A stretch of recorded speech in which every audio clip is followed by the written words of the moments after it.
Okay, this is just going to be a little video about thinning some fruit. So this is my pear tree number 1, I call it. I've already thinned the fruit on here, and then we'll go look at the other one, which I have not. So you can see that there's a fruit there, and then one over here, one there, one there, one there. Just kind of spread them out. Because each time when these bloom, and we'll see it on the other tree, one little bud can produce 3 to 5 pears with the leaves. And so basically, if you don't thin it out, they'll be touching each other and competing for space, increasing the chance of insect problems and fungal problems and all that stuff, because now because they can't get enough circulation and sunlight and all that. Plus the fact is, from everything I've read, which I've read a lot to try and understand it, is that the tree is going to produce pretty much the same amount of pounds of fruit, whether it's 200 or 50. It's going to produce the same amount of poundage, I guess. So it puts all that energy into the fruit that are left. So basically the point is, you either get 200 tiny little pears or 75 giant pears. So that's obviously what I want. I'm not going for quantity, I'm going for quality. The fewer pears there are, that means the fewer I have to pick, and the fewer that I have to peel, to use to prepare, or just to eat. So it's going to be easier that way. And so, like I said, I've came through already and done that on this one. So you can just see one there, and then one there, and one there. Just spread it out. And now they're not cramped at all. They can get air circulating on every side of it. And I think this is going to be a lot better for the tree.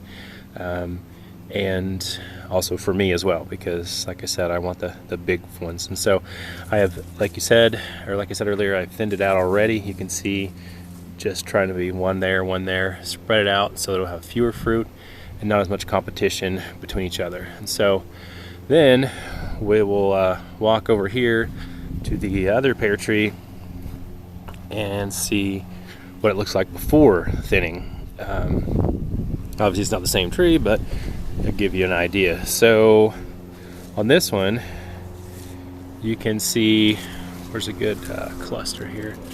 Here's a cluster that I did thin. I was taking some pictures before and after, so I think that pulled off 4 fruits off of this cluster right here, just to see what it was. So here's one. There's a good example. What you can see there's 4 fruit there. I think you can see it there, the sunlight and the thing. 4 fruits there.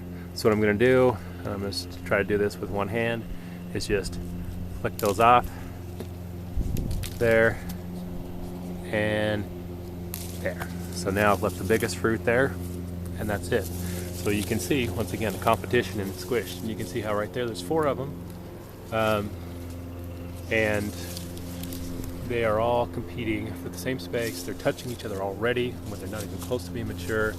There's leaves in the middle that are touching, kind of squished up. And so if you don't do that, they say that you can increase your risk of problems, besides decreasing the size of the fruit of the tree. So once again, pop them off there. Sometimes they're easier to do. Usually I do it with 2 hands to support the thing. Obviously I don't want to damage the tree or the one that I'm going to leave. So there we go. So now just a single fruit, but you can see doubles here and there. Some of them are already thinned themselves, or sometimes they didn't blossom. You can see these 2 little black pieces there. They're going to be gone. But that's kind of what I'm going to do.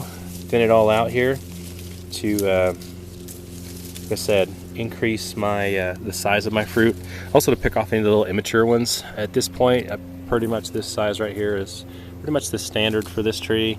So anything smaller than that I'm going to knock off, because like this guy here, even if he was on its own branch and wasn't crowded somebody else, I just don't want the tree to have to, this got to play catch up. I'd rather have that energy go into the bigger fruit. So it's just a process of walking through and knocking things off. And it is actually, I found, really not as time consuming as I thought.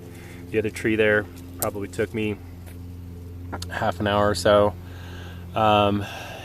But for one thing, I was looking all over the tree because obviously I was trying to find all these little guys where they are, and it actually helped me to realize some things that were going on with the tree and once again see problems that I might not have actually seen before. So thinning the fruit, it's a great idea, and it just takes a little time now, but it is very difficult to wrap your mind around because obviously I'm going to have a lot fewer pears now than if I didn't, but I want those big juicy ones instead of those tiny little ones. So that's all.